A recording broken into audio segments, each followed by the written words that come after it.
मैया के ऐसे वचनों को बाबा ने सुना कि माँ कहने लगी कि सारी की नारियां हंसेंगी, हमारी भी हंसी होगी, बाबा मान जाओ। तो बाबा बड़ा सुंदर तर्क देते हैं, ज्ञान देते हैं कि क्या करो करो, ऐसा बना दो कोई न जाने इस राज को, इस राज को, ऐसा बना दो कोई न जाने इस राज को, इस राज को,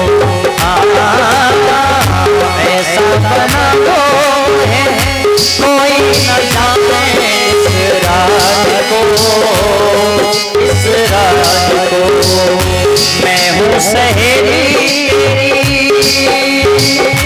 ऐसा बताना ब्रजराज को, ब्रजराज को, बना के जूड़ा बहन के साथ, बना के जूड़ा बहन के साथ, चाल चले मतवाली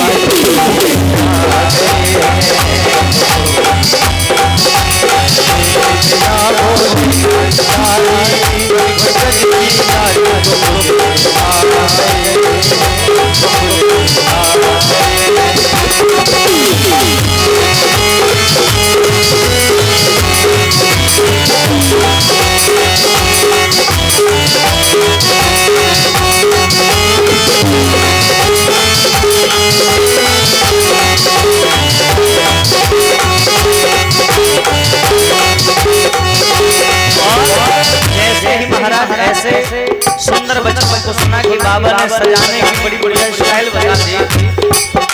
मैया कहने लगी हंस के कहा फिर सची बलिहारी जाऊं इस रूप में, इस रूप में,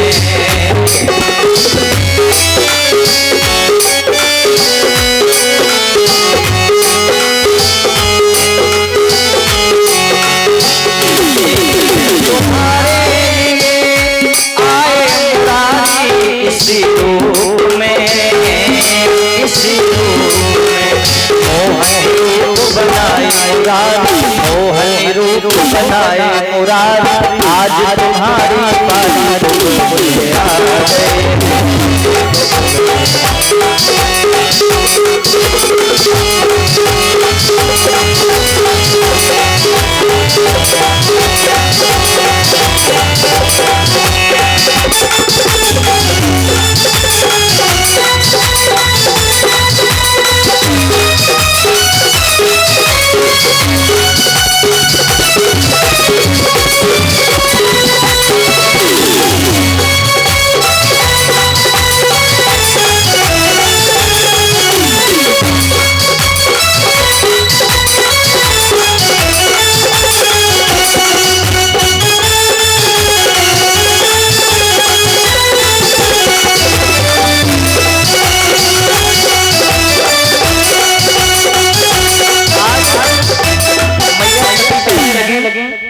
कि बाबा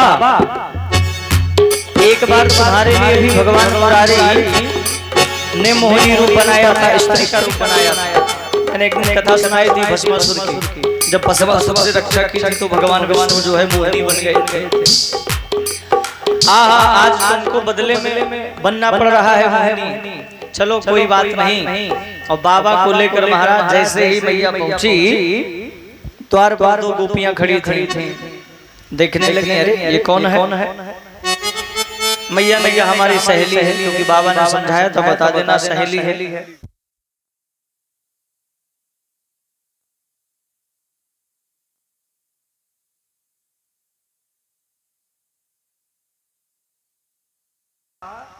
द्वार पर देखा, गोपियों ने पूछा ये कौन है। मैया ने कहा हमारी सहेली है, कोई बात नहीं। अंदर हो गए, अब धीरे धीरे चल रहे हैं। जैसे ही महाराज भगवान सुंदर ने देखा, हा पार्वती मैया जय हो, हाथ उठाया। अब मैया तो भीतर से मुस्कुरा रही है। अच्छा होता है जब कोई ऐसा काम करे और जानकारी हो तो हंसी आ ही जाती है, चाहे जितना छुपाओ मैया हंस रही है। बाबा के हाल चाल बढ़िया है? मैया ने कहा हाँ बढ़िया है। ये कौन है, किसे ले आई हो? सती मैया ने कहा कि क्या बताऊं, हमारी सहेली है। बोले सहेली है, नाम गाम है कुछ? अरे बोले क्या नाम बता, मैं बस सहेली है। बोले बोलती नहीं क्या, बड़ी शर्मीली है, बड़ा लंबा घूंघट की है, बड़ी इज्जत करती है, हाँ अच्छे संस्कारित घरों की है, बड़ा लंबा घूंघट की है। अब महाराज बाबा और शर्मा गए। भगवान ने कहा यहाँ पर आई हो तो थोड़ा बेशरम बनना पड़ेगा, क्योंकि ये महाराज है, हम जिसे चाहेंगे उसे नचाएंगे। ऐसा महाराज कह के भगवान ने तुरंत महाराज मैया पकड़ ली भोले बाबा की। आहा बड़ी खाई पिए घर की लग रही, बड़ा मोटा हाथ है। अब तो महाराज पार्वती मैया बेचारी चुप हो गई, क्या ही कहें। नाच लेती हो? शंकर जी ने कहा अरे बोले बोलती नहीं, बड़ी शर्माती है। हाँ ना में जवाब दो, नाच लेती हो? बोली मैया ने कहा गोपी ज्यादा बोलती नहीं है सरकार। अरे तो बोले कि जवाब तो दे। बोले हमारे यहाँ हूँ का मतलब होता है हाँ में भी और ना में भी। अच्छा कोई बात नहीं, नाच नहीं पाती तो हम ही नचा देंगे। अच्छा मैया ने कहा कि आप हमें नचा दो, इसको न नचाओ, थोड़ा बीमार है। अरे बोले बीमारियों को तो जरूर चलाना फिराना नचाना चाहिए, उनकी बीमारी जल्दी दूर हो। देखा मोहन ने समझ गए इस राज को, इस राज को।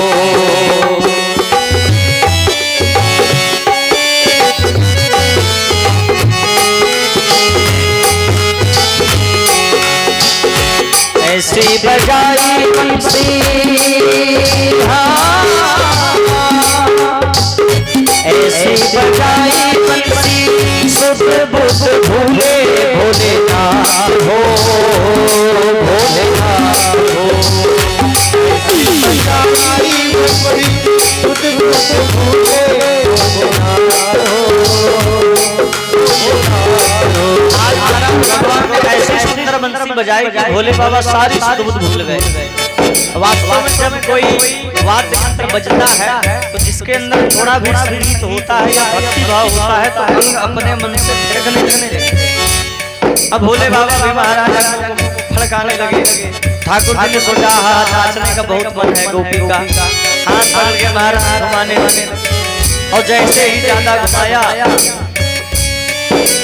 सिर से खिसकी साड़ी हो, मुस्काए भोलेनाथ हो, भोलेनाथ हो।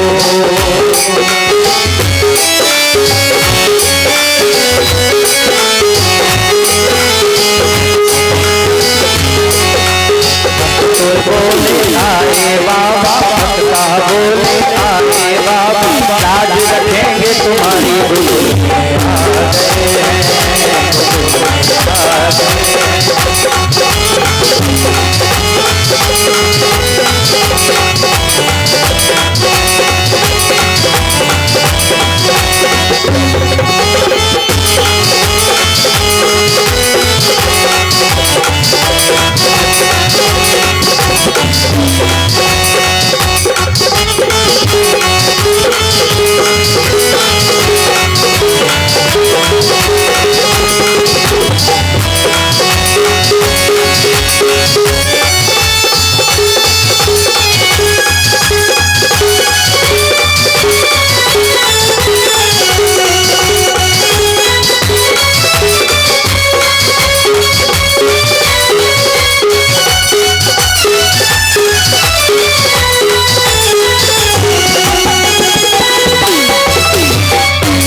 ततो न कृष्णे ताभ्याम मद्धिना।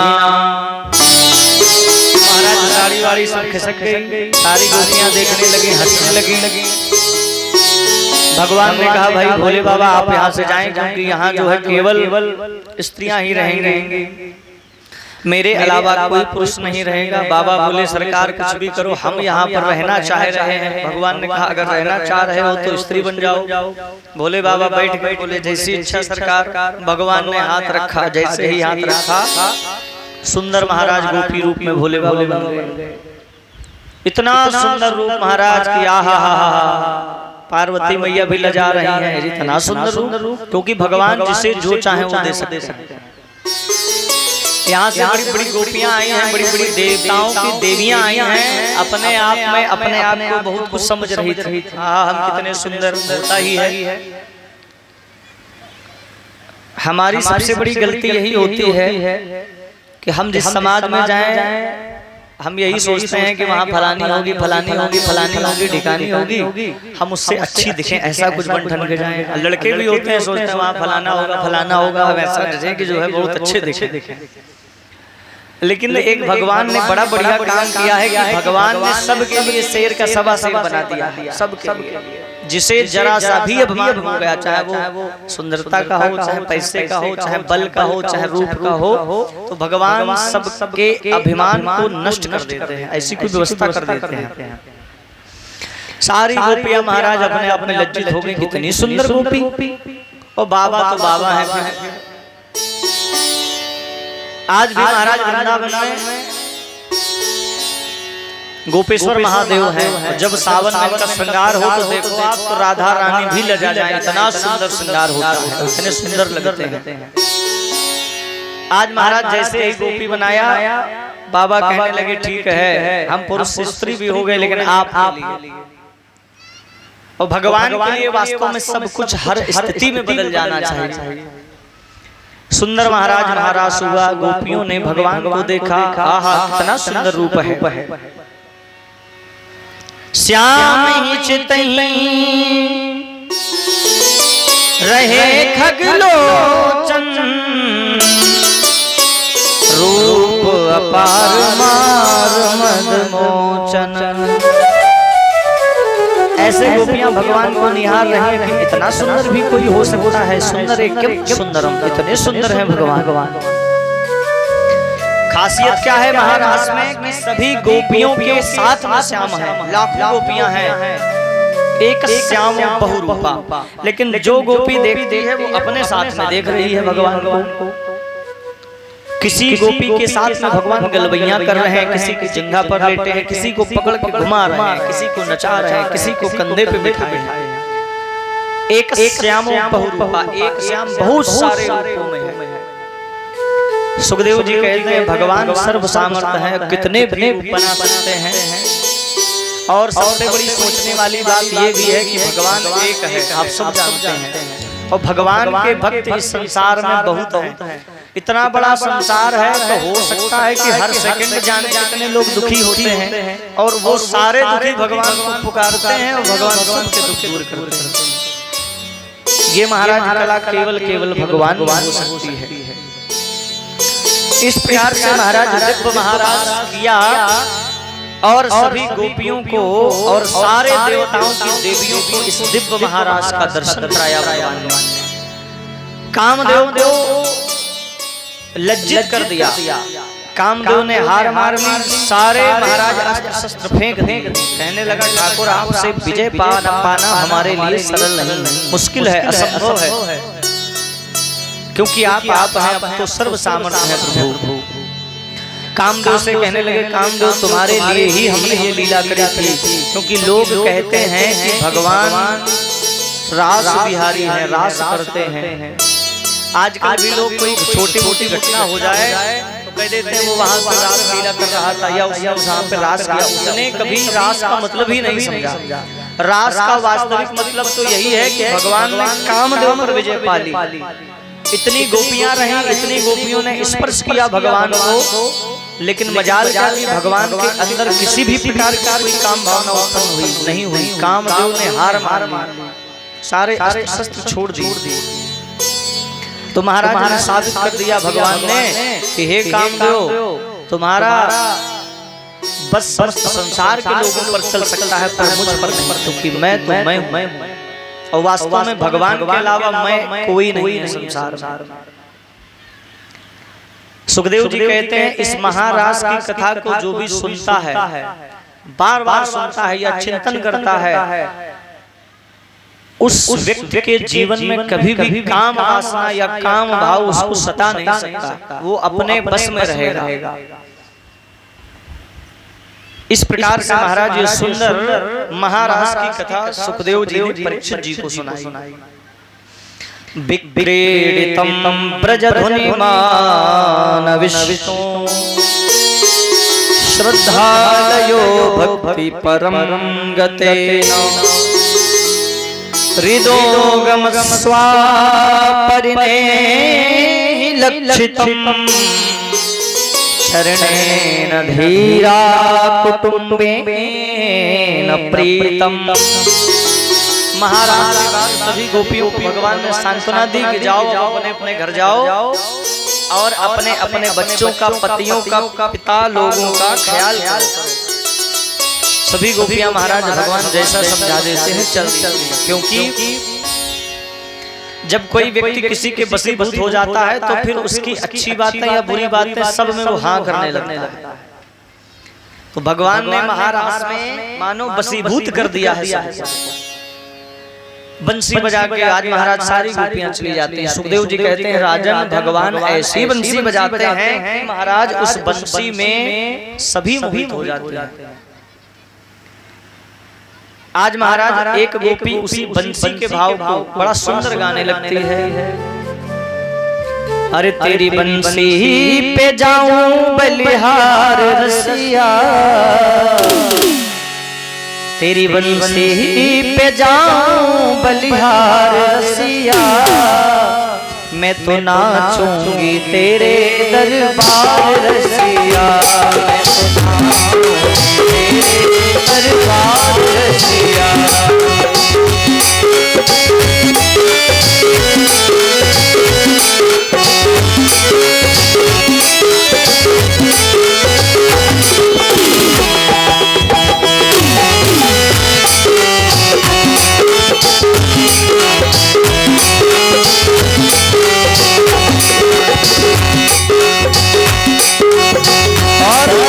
गोपी गाती है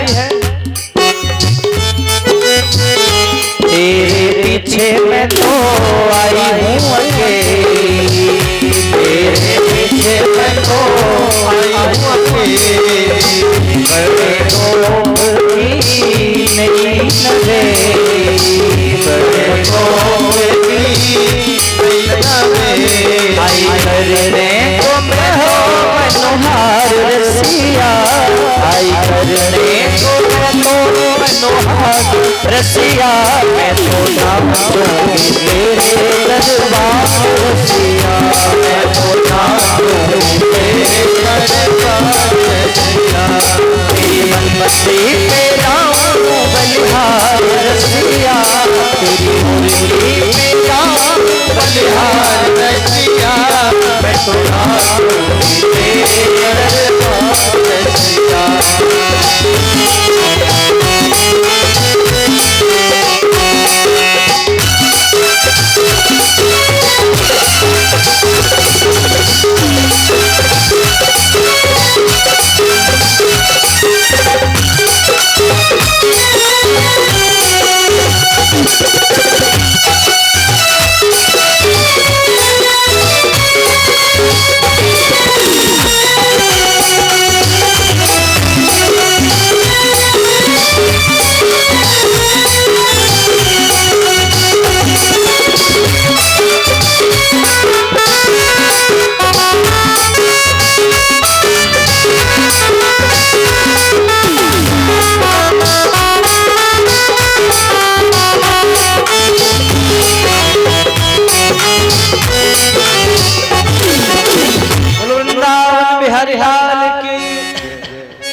सुखदेव जी महाराज कहते हैं राजा इसके पश्चात आज भगवान जो है अपने गोप ग्वाला के सहित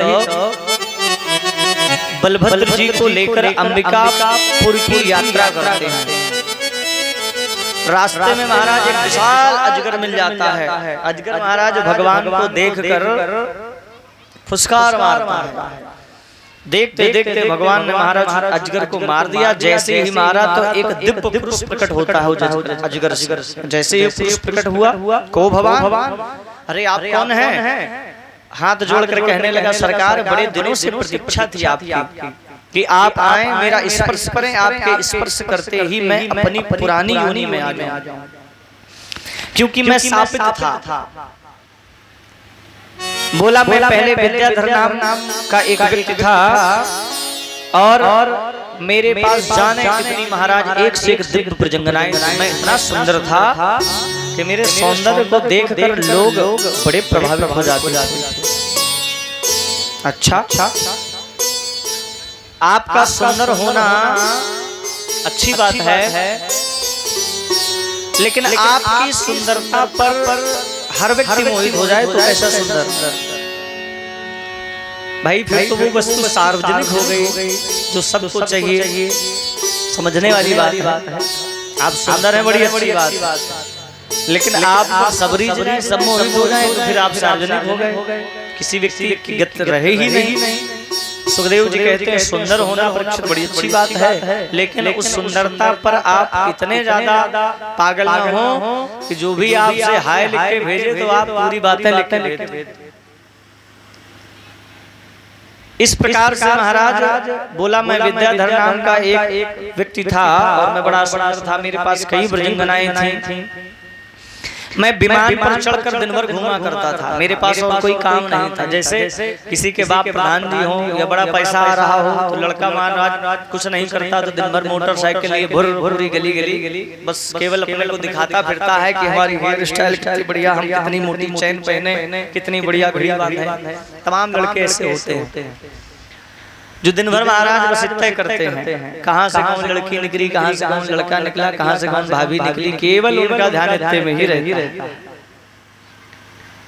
ऐसे महाराज विद्याधर भी था। बोला हमारे पास एक वाहन था, हम दिन भर उस वाहन से विचरण करते थे। एक बार हम वाहन से विचरण कर रहे थे, कई प्रजंगनाएं खड़ी थी, वो हमें देखकर मुग्ध हुई। इतने में अंगिरा ऋषि आ रहे थे।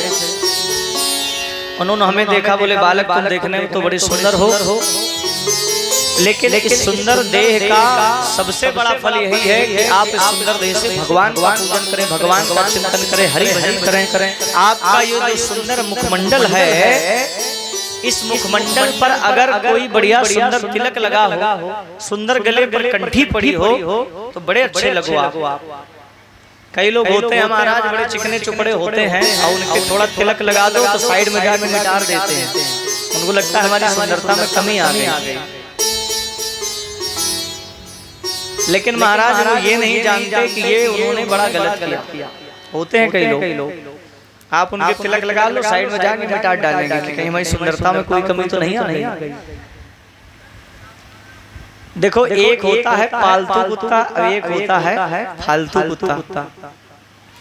ये जो फालतू कुत्ते होते हैं इनको कोई भी उठाकर डंडा मार देता है, बच्चे हों बुजुर्ग हों बूढ़े हों कोई भी मार देता है। लेकिन जो पालतू कुत्ता होता है उसके गले में एक पट्टा बना होता है या जंजीर बंधी होती है, वो आएगा टहलते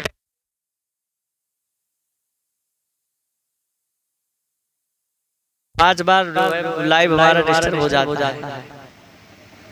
बोलो वृंदावन बिहारी लाल की।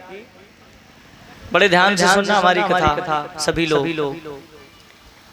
ए आर्गन वाले भैया, हमने क्या कहा, सभी लोग ध्यान से सुनो, भगवान के भक्त बनो।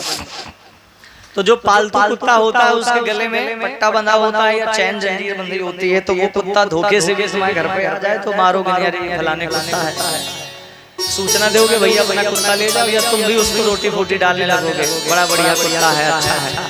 और फालतू वाला आ जाए लेके डंडा लखे दोगे। इसी प्रकार से हम मानव हैं।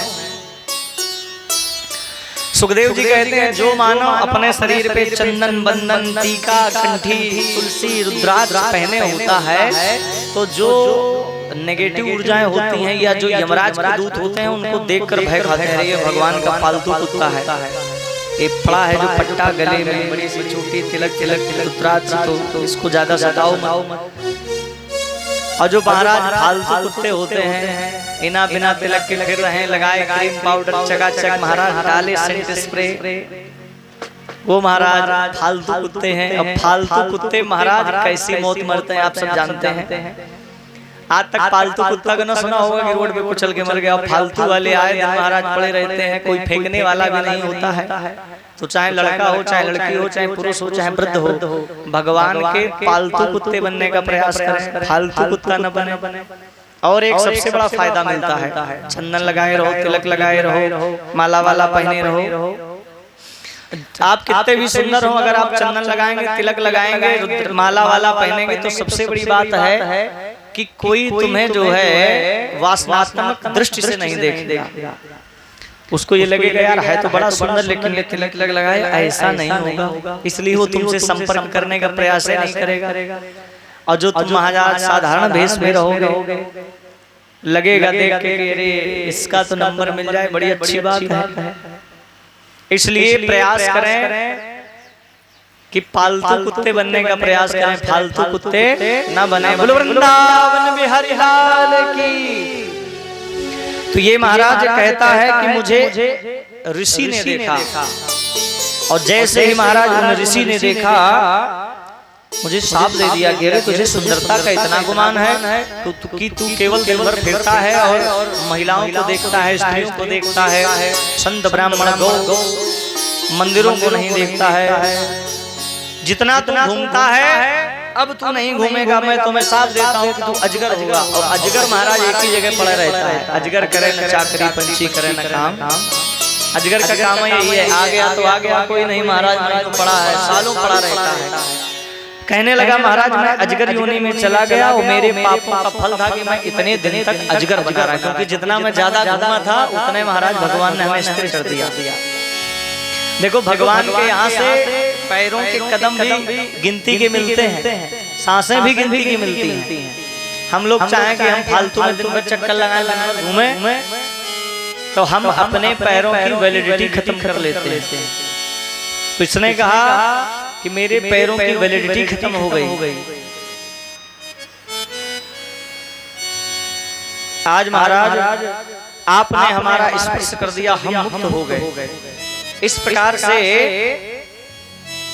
अंबिकापुर की यात्रा में भगवान ने इसका उद्धार कर दिया। कदाचिन गोविंदो रामचासन अद्भुतम। आज महाराज भगवान की उम्र हो गई 7.5 वर्ष। जब 7.5 वर्ष हो गई तो इनके मम्मी पापा ने सोचा कि बच्चे बड़े हो रहे हैं, अगर इनको पढ़ाया लिखाया नहीं तो ये भी हो जाएंगे।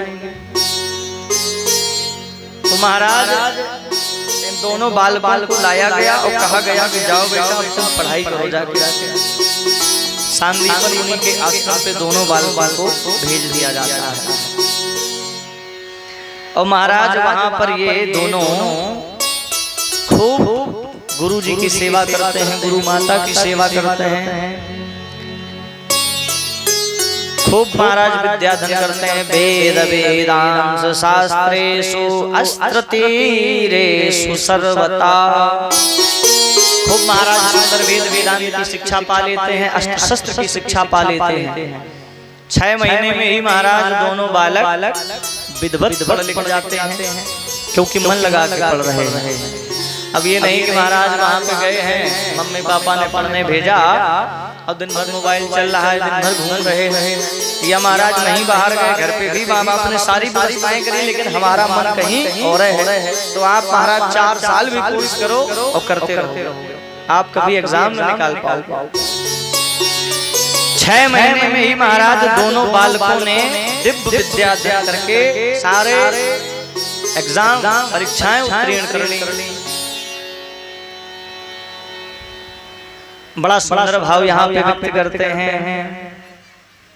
गुरु गृह पढ़न गए यदुराई, गुरु गृह पढ़न गए।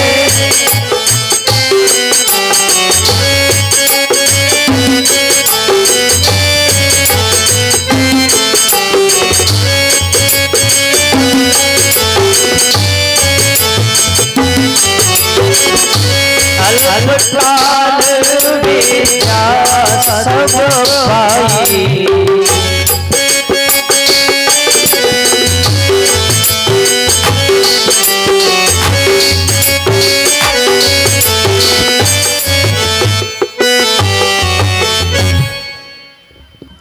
बिटिया इसको बंद कर दो हमारे रिकॉर्डिंग लप लप लप लप कोई सोचेगा देखने वाला क्या लप लप मतलब वृंदावन बिहारी लाल की